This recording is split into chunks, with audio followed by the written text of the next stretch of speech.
கிறிஸ்துவின் கிறிஸ்தவம், இது வாழ்வின் வழி. Christianity of Christ. This is the way of life.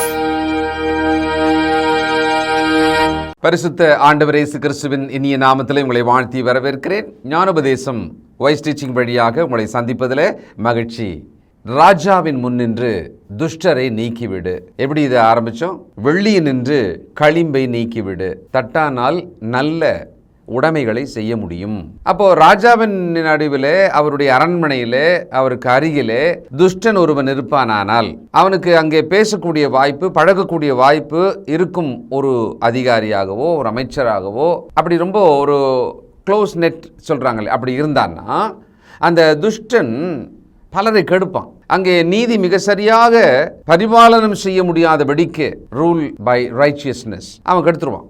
அப்போ அவனை நீக்கிடுங்கன்றார். அப்போ சபையாகிய ராஜ்யத்துக்குள்ளே நம் ராஜாவாகிய ஆண்டவர் இயேசு கிறிஸ்து சபையில் கூட தம்முடைய பிள்ளைகளுக்கு நடுவில் கெட்டுப்போய் அல்லது இந்த உலகத்தின் ஆசையினாலே இழுக்கப்பட்டு கிறிஸ்துக்குள்ளே வந்த பிறகு மீண்டும் பழைய சுபாவத்தினாலோ பழைய பாவ செய்கைகளினாலேயோ சாத்தானின் சோதனையினாலேயோ பிடிக்கப்பட்டவர்கள், மீண்டும் பிடிக்கப்பட்டவர்கள் இந்த மாதிரி மற்றவர்களுக்கு கெடுதல் உண்டாக்கலாம் இல்லையா? ஸோ அவர்களை பற்றி ஒரு எச்சரிக்கையை, ஒழுங்கு நடவடிக்கை எடுக்கணும் அப்படின்றத சொல்லாமல் இல்லை, ரொம்ப தெளிவாகவே சொல்கிறார். ஆனால் இதை நாம் ரொம்ப கடைசி கட்டமாக வச்சுக்கிறோமே ஒழிய, எடுத்த உடனே நாம் இந்த வசனங்களின்படியான ஒரு சீர்திருத்தத்தை, தேவபக்திக்கு ஏதுவான சில ஒழுங்குமுறைகளை செய்வதில்லை. ஏன்னா எப்படி மனசு கஷ்டப்பட்டுருவாங்க, இவங்க தவறு, ஆனால் அவங்க வீட்டில் நல்லா இருக்காங்க மற்றவங்கள்லாம், இவங்களை கரெக்ட் பண்ணாக்கா அவங்க மற்றவங்களை பாதிப்பாங்க, மொத்தமாக குடும்பமே சபைக்கு வராமல் போயிடுவாங்க. நம்ம எல்லாமே விளைவுகளை ரொம்ப யோசிப்போம். அதனாலேயே நாம் இரக்கமாக அன்பாக இருக்கணும் அப்படின்ற ஒரு வகையில் சில பாவங்களை, பாவம் துணிகரமாக செய்பவர்களை விட்டு விடுவதுண்டு. ஆனால் வேதவசனம் என்ன சொல்லுதுன்றதை நாம் நிச்சயம் மீண்டும் கவனிக்க வேண்டியிருக்கே. அப்போது ஒரு சபையானது தூஷிக்கப்படக்கூடாது, மற்றவர்கள் அதை மிக மோசமாக பேசிடக்கூடாது. அப்போ நீங்கள் உள்ளுக்குள்ள சில விஷயங்கள் மேலே கொஞ்சம் கவனமாக இருங்க அப்படின்றார் ஆவியானவர். 1 தீமோத்தேயு 5:14 ஆகையால் இளவயதுள்ள விதவைகள் விவாகம் பண்ணவும், பிள்ளைகளை பெறவும், வீட்டை நடத்தவும், விரோதியானவன் நிந்திக்கிறதற்கு இடமுண்டாக்காமல் இருக்கவும் வேண்டுமென்று இருக்கிறேன். ஏனெனில் இதற்கு முன்னே சிலர் சாத்தானை பின்பற்றி விலகி போனார்கள். இளம் விதவைகள் திருமணம் அல்லது மறுமணம் செய்து கொள்ளுங்கள், பிள்ளை பெற்று அவர்கள் நல்ல குடும்பமாக வாழட்டும். இளவயது உள்ளவர்கள் அப்படி விதவையாக இருந்து திருமணம் செய்யாமல் இருந்து சபையிலே அவர்களால் சிலர் இடறுவதற்கு சாத்தான் சோதனை செய்து விடுவானால் மற்றவர்கள் நம்மளை நிந்திப்பாங்க இல்லையா? சபைக்கு விரோதமாக பேசுபவர்கள், சிந்திப்பவர்கள் இந்த ஒரு விஷயத்தை அவங்க ஒரு பகடக்காய் போல எடுத்துக்கிட்டு நம்மளை நிந்திப்பாங்களே. அதனால் நீங்கள் சபைக்குள்ள, தெய்வ வீடாகிய உங்களுக்குள்ள சில விஷயங்கள் மேலே கவனமாக இருங்க.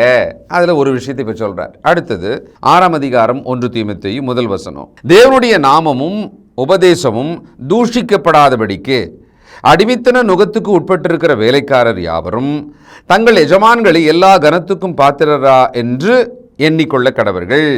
அடிமைத்தன நுகத்துக்கு உட்பட்டிருக்கிற வேலைக்காரர், இது ஒரு ஸ்பெஷல் கேட்டகரி. இது ஒரு எஜமானுக்கு கீழே வேலை செய்கிறவங்க கீழ்ப்படிதலோட, தாழ்மையோட, கடமையை செய்து உண்மையாக, உத்தமனாக, உக்ரானத்துவத்தை நிறைவேற்றுகிற ஒருவனாக இருக்கணுன்றதில் எந்த மாற்றமும் இல்லை. ஆனால் இங்கே பர்டிகுலராக இங்கே சொன்னது அந்த முதல் நூற்றாண்டு காலத்தில் இருக்கிற ஒரு நடைமுறை. அங்கே ரோமர்களிடத்திலே யூதர்கள் அடிமைகளாக விற்கப்பட்ட காலம் உண்டு. அப்போது அந்த அடிமைகளிலே கிறிஸ்துக்குள்ளே வந்துடுறாங்க. அப்போ அந்த கிறிஸ்தவர்களுக்கு சொல்கிறாரு, நீங்கள் அடிமைதன நுகத்துக்கு உட்பட்டவர்களாக இருப்பீர்களானால் நீங்கள் விடுதலையாக்கப்பட்டவர்கள், கிறிஸ்துவின் நிமித்தம் இப்போ எந்த பேதம்லாம் கிடையாது இல்லை மனுஷர்களுக்குள்ள அப்படின்லாம் உங்களுக்கு புரியும். ஆனாலும் அந்த எஜமானுக்கு கீழே நீங்கள் இருக்கும்போது கவனமாக இருங்க. நீங்கள் கவனமாக இல்லைன்னா, நீங்கள் ரொம்ப சுதந்திரம் இருக்குது, எனக்கு சுயாதீனம் இருக்குது, தேவனே எனக்கு கொடுத்துருக்கிறார்ல அப்படின்னு நினச்சி நீங்கள் எப்படியாவது தவறு செய்து விட்டால் அது பிறர் தூஷிப்பதற்கு இடமாயிடுமே. கிறிஸ்துவின் நாமம் தூஷிக்கப்படும் இல்லையா? அதில் முக்கியமாக சொல்கிறாரு, தேவனுடைய நாமமும் உபதேசமும் தூஷிக்கப்படாதபடிக்கின்றாரு. அதனால தானே ஒரு குடும்ப பிரச்சனை, ஒரு தனிநபரோட பாவம், என்ன சர்ச்சு அப்படின்னு பேசிடுவாங்க, மொத்த சபையுமே பேசிடுவாங்க. அதனால் நாம் கவனமாக இருக்கணும். இயன்றளவுக்கு வசனத்தின்படி நடப்பதற்கு நாம் முயற்சிக்கணும். அதை தாண்டி ஒருவர் நடப்பாரானால் அவர்களை கர்த்தர் விசாரிப்பார் என்று நம்ம விட வேண்டியதுதான். சபைக்குரிய ஒழுங்கு நடவடிக்கை என்ன எடுக்கணுமோ அதை நம்ம எடுத்துடணும், அவ்வளோதான். மத்தேயு 18:15 முதல், உன் சகோதரன் உனக்கு விரோதமாக குற்றம் செய்தால் அவனிடத்தில் போய் நீயும் அவனும் தனித்திருக்கையில் அவன் குற்றத்தை அவனுக்கு உணர்த்து. அவன் உனக்கு செவி கொடுத்தால் உன் சகோதரனை ஆதாயப்படுத்தி கொண்டாய். அவன் செவி கொடாமற் போனால் 2-3 சாட்சிகளுடைய வாக்கினாலே சங்கதிகள் எல்லாம் நிலைவரப்படும்படி 2 உன்னுடனே கூட்டிக் கொண்டு போ. அவர்களுக்கும் அவன் செவி கொடாமற் போனால் அதை சபைக்கு தெரியப்படுத்து. சபைக்கும் செவி கொடாதிருப்பானால் அவன் உனக்கு அஞ்ஞானியைப் போலவும் ஆயக்காரனைப் போலவும் இருப்பானாக.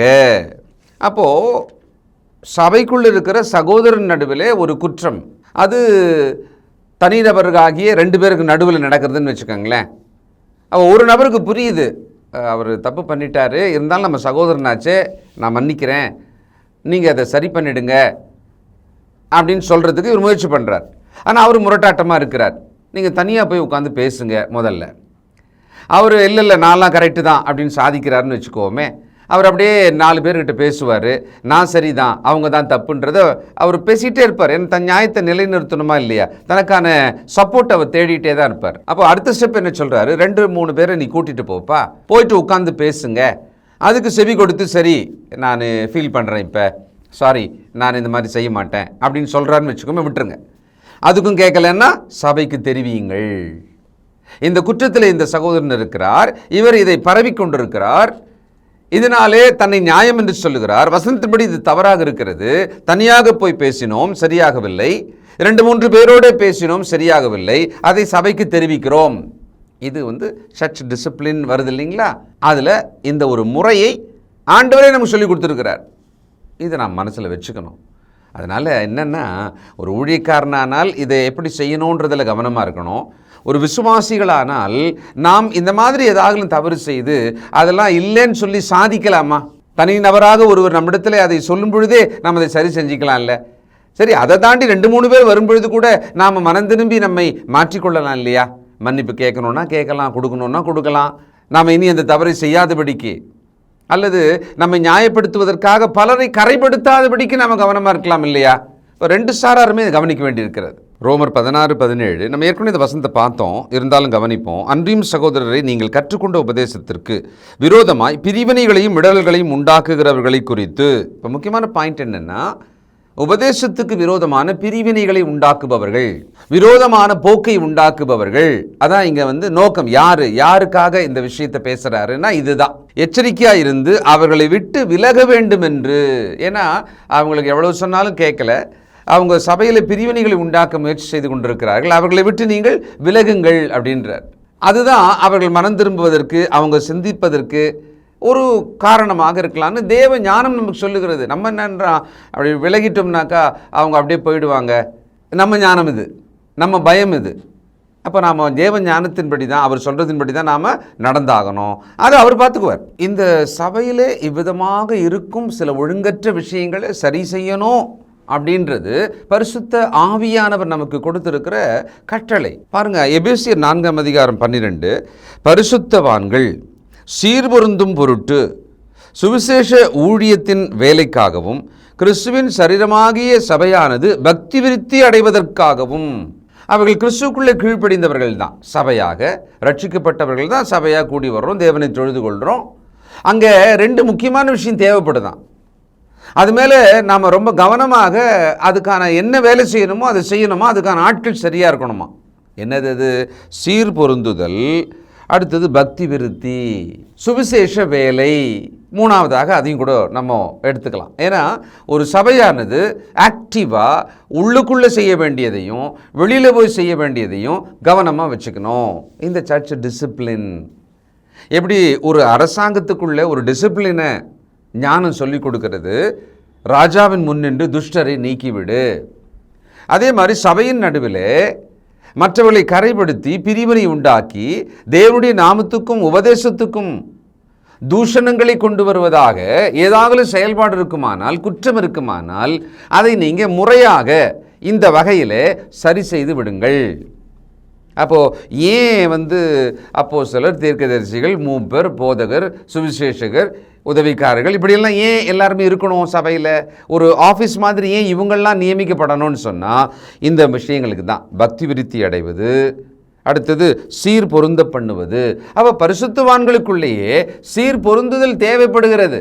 இப்போ வந்தவங்க 40 வருஷமாக இருக்கிறவங்க, 20 வருஷமாக இருக்கிறவங்க, 10 வருஷமாக இருக்கிறவங்க எல்லாமே சேர்ந்து தானே ஒரே இடத்துல இருக்கிறோம். அங்கே பேதங்கள், அபிப்பிராயம், பார்வை, புரிதல் எல்லாத்துலேயுமே பேதங்கள் இருக்குமே. அப்போ இதை நாமோ மனசில் வச்சுக்கணும். இது ஒருவேளை மறுபடியும் நம்ம இந்த விஷயத்தை சில வசனங்களை மேற்கோள் காட்டுறது போல உங்களுக்கு தோன்றினாலும் கூட நோக்கம் சபைக்குள்ளே இந்த ஒழுங்கு நடவடிக்கைகள் சரியாக செய்யப்பட வேண்டும். இல்லாவிட்டால் பிரிவினை வரும், அந்த சபைக்கு கெட்ட பேர் வரும். சகோதரர்கள் நடுவிலே பாவத்தை பற்றிய ஒரு பயம் இல்லாமல், அதை வெறுத்து தேவ நீதி பக்தி விருத்தி அடைந்து வாழணும் அப்படின்ற ஒரு எண்ணம் இல்லாமல் போயிடும். எல்லாமே அப்படியே இது ஒரு கிளப்பில் மெம்பர்ஷிப்பை காப்பாற்றிக்கிறதுக்காக போகிற மாதிரி அப்படி ஒரு விஷயமா மாறிடும். நான் இப்படி சொல்கிறேனே, இதுதான் இந்த உலகத்தில் இன்றைக்கு சபையில் நடுவில் இருக்கிற மிகப்பெரிய மாற்றம். இப்படி தான் ஆயிட்டு இருக்கு ஆக்சுவலாக. அப்போது இந்த சபையின் கண்காணிகள் நியமிக்கப்படுவதில், அந்த ஓவர்சீயர் சொல்கிறோம் இல்லையா, அவங்க நியமிக்கப்படுவதில் என்னென்ன முக்கியமான நோக்கம்னா, அதே அவர்கள் கண்காணிப்பார்கள். அடுத்தது அவர்கள் காரியங்களை சீர் பொருந்த பண்ணுவார்கள். அவர்கள் அதுக்கான அதிகாரமுடையவர்களாக இருக்காங்க. இதுதான் அவங்க செய்யணும். பக்தி விருத்திக்கு ஏதுவானதை அவங்க கவனிக்கணும், அதுக்கு எதிரானதை தவிர்க்கணும், அதை தள்ளிவிடணும், அதை கரெக்ட் பண்ணணும். அவங்க நல்ல பரிசுத்தவான்களை, பலவீனரை உற்சாகப்படுத்தணும். நீங்கள் சரியாகுங்க, நீங்கள் இன்னும் மேலே கர்த்தருக்கு பிரியமாக நடங்க. 2 யோவான் அதில் வசனம் 9, கிறிஸ்துவின் உபதேசத்தில் நிலைத்தராமல் மீறி நடக்கிற எவனும் தேவனை உடையவன் அல்ல. கிறிஸ்துவின் உபதேசத்தில் நிலைத்திருக்கிறவனோ பிதாவையும் குமாரனையும் உடையவன். 10ஆம் வசனம், ஒருவன் உங்களிடத்தில் வந்து இந்த உபதேசத்தை கொண்டு வராதிருந்தால் அவனை உங்கள் வீட்டிலே ஏற்றுக்கொள்ளாமலும் அவனுக்கு வாழ்த்துதல் சொல்லாமலும் இருங்கள். அவனுக்கு வாழ்த்துதல் சொல்லுகிறவன் அவனுடைய துர்க்கிரியைகளுக்கும் பங்குள்ளவனாய் இருக்கிறான். பாருங்க, உள்ளுக்குள்ள நம்முடைய சகோதர சகோதரிகள் நடுவில் தேவ குடும்பத்துக்குள்ளே ஒழுங்கற்று நடக்கிற விஷயங்களை சீர்திருத்தி கொண்டிருக்கிறோம். இது ஒரு பக்கம். வெளியிலிருந்து உள்ளே வருகிறவர்கள் வேறு உபதேசங்களை கொண்டு வந்து நம்ம வீட்டுக்கு வருவாங்க, சொந்தம் பந்தம், அதனால் அவர்களை நாம் உள்ளே வரவேற்கிறோம். ஆனால் அவர்கள் நம்மை உபதேசத்திலே நம்மை சீர்திருத்துகிற வேலை அவங்களுக்கு கிடையாது. ஏன்னா அவங்க வேத புரட்டில் இருக்கிறவங்க அவங்க ஆக்சுவலாக. அதனால் அப்படிப்பட்ட விஷயத்தில் நாம் கவனமாக இருக்கணும். எல்லாமே ஒன்று தான், நம்ம ஒரு வகையில் போகிறோம், அவங்க ஒரு வகையில் போகிறாங்க அப்படின்னு சொல்லி இணைந்து காம்ப்ரமைஸ் ஆகி நம்ம போகிறோன்னு வச்சுக்கோங்களேன். அவர்களுடைய துர்க்கிரியைகளுக்கு என்னெல்லாம் பலன் வருமோ அதில் பங்கு கடவுள் நமக்கும் கொடுத்துருவாராம். கவனமாக இருக்கணும். தொடர்ந்து சிந்திப்போம், ஜெபம் செய்வோம். இரக்கமுள்ள பிதாவே, பரிசுத்தரே, இதோ இந்த விஷயத்திலே நாங்கள் எங்களை சீர் செய்து கொள்வதிலும், எங்களோடு இருக்கும் எங்கள் குடும்பத்தை சீர் செய்து கொள்வதிலும், தேவ குடும்பமாகிய சபையிலே சீர் பொருந்துதலையும் பக்தி விருத்திக்கு ஏதுவானதை செய்து கொள்வதிலும் நாங்கள் அக்கறையை அதிகமாக காட்டாமல் மேலோட்டமாக இருப்பதாக இப்பொழுது உணர்கிறோம்ப்பா. அதை சரியாக செய்து கொள்ள எங்களுக்கு உதவி செய்யும். அன்போடும் சாந்தத்தோடும் வணக்கத்தோடும் பதில் சொல்லவும், காரியங்களை உமது வசனத்தின்படியே செய்யவும் எங்களை ஒப்புக் கொடுக்குறோப்பா. எங்கள் சுய ஞானம், எங்கள் சுய யோசனைகள் அல்ல. அப்படி நடந்து நாங்கள் இன்னும் கேடுபாடுகளையே உண்டாக்கி கொள்ளுகிறோம். உம்முடைய வார்த்தையின்படியே இவைகளையெல்லாம் செய்து நடப்பிக்க எங்களுக்கு விசுவாசத்தோடு தைரியத்தையும் ஞான தெளிவையும் தாரும். உம்முடைய மக்களை ஆசீர்வதியும். இயேசு கிறிஸ்துவின் நல்ல நாமத்தில் ஜெபிக்கிறோம் பிதாவே, ஆமென்.